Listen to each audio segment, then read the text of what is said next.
नमस्कार दुनिया हालचाल को स्वागत करुछि मु संजय। आसंतु नजर पकाइबा वर्तमान मुख्य खबर उपरे। पश्चिमबंग निर्वाचन फलाफल उपरे कड़ा आपत्ति प्रकाश करी टीएमसी मुख्य ममता बानर्जी इस्तीफा देबी नाही बोली कहिसेंती। सेमाने मोते बहिष्कार करंतु मु चाहे एई दिन को कला दिवस भाबरे पालन करा जाऊ। एथिसो एई फलाफल पई निर्वाचन कमिशन पश्चिमबंग पुलिस और सीआरपीएफ मुख्य निर्वाचन अधिकारी को दायी करिसेंती।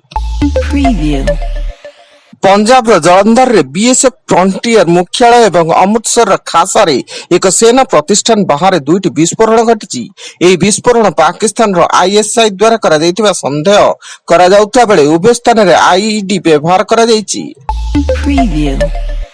बंगोपसागर रे सृष्टि हेब लघुचाप। श्रीलंका तमिलनाडु उपकूल रे लघुचाप क्षेत्र सृष्टि होई के आड़ को गति करिवो ताहा एबे अस्पष्ट थिया बेले वर्तमान केंद्रीय भारत रे एक ट्रफ लाइन रहिछि जहार प्रभाव रे राज्य रे काळ बैसाखी वर्षा लागि रहिछि एवं 11 ट्रफ लाइन दुर्बल लघुचाप क्षेत्रटी सृष्टि हेब।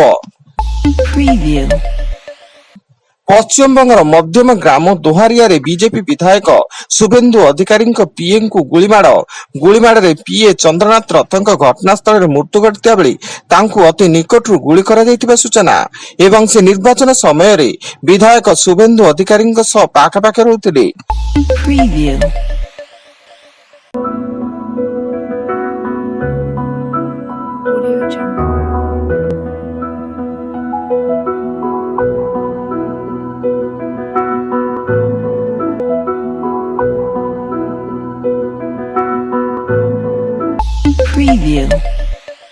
तमिलनाडु राजनीति रे विजय को पूर्ण संख्या गरिष्ठता न मिलवा परे राजनैतिक संकट देखा देइछि। 13 विधायकों समर्थन नहीं सरकार गढ़िबा को दाबी करथिबा विजय दल टीवीके को बड़ झटका लागिछि। विजय को पूरा समर्थन आनी आसीबा को कहिसेंती तमिलनाडु राज्यपाल। पंजाब किंग्स क्रमागत 6टी मैच जीतिया बेले हैट्रिक पराजय भोगिछि। आईपीएल 2026 49तम मैच रे सनराइज हैदराबाद पंजाब किंग्स को 33 रन रे हराइछि। फଳରେ हैदराबाद 7ମ विजय सह पॉइंट टेबल रे शीर्ष को उठितिया बेले पंजाब द्वितीय स्थान को खसी आसीछि।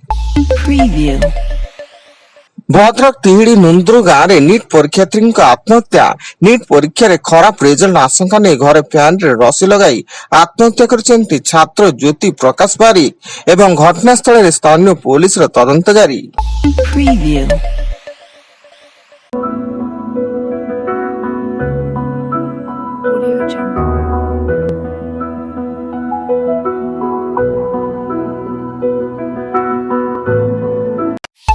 Preview.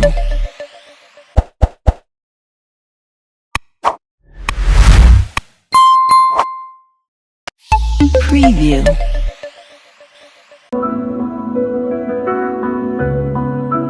Audio Jungle.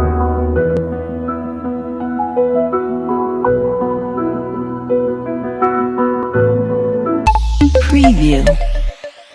Indonesia Sumatra द्वीप रे यात्रीवाही बस और इंधन टैंकर मध्य मुहांमुही धक्का फल उभय गाड़ी रे निया लगी 16 जनकर मृत्यु घटिया बेले अधिकांश मृतक जीवंत दग्ध हो जाइथिबा सूचना एवं बस रे प्राय 20 जन यात्री थिले।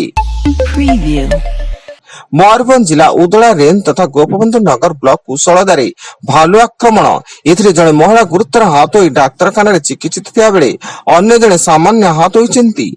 भोर समय रे भालूटी महिला घर निकट रे आक्रमण करतिला। मयूरभंज जिला खुंटा बाजार बंगाला छकरे थिबा state bank of India ATM रे लूट। दुर्बृत्त माने सीसीटीवी कैमेरा रे रंग लगाई गैस कटर साहाय्य रे एटीएम काटी समस्त टंका लुटि नैथिबा अनुमान करा जाउथबा बेले खबर पाई पुलिस घटनास्थल रे पहुंची तदंत आरंभ करिछि। एवं रास्ता कड़े झुलुची झुलंता मृतदेह। सोनपुर जिला बेनिका थाना गुलंडा सिलाटी रास्तार एक बरगछरे युवक एवं युवती झुलंता मृतदेह उद्धार। वर्तमान सुधा मृत्युर कारण अस्पष्ट थिया बेले घटनास्थल रे पुलिस मृतदेह को जबत करी तदंत आरंभ करिछि। वर्तमान पाई एतिकी अधिक न्यूज अपडेट्स पाई विजिट करंतु आम वेबसाइट www.duniyahalchal.in। धन्यवाद।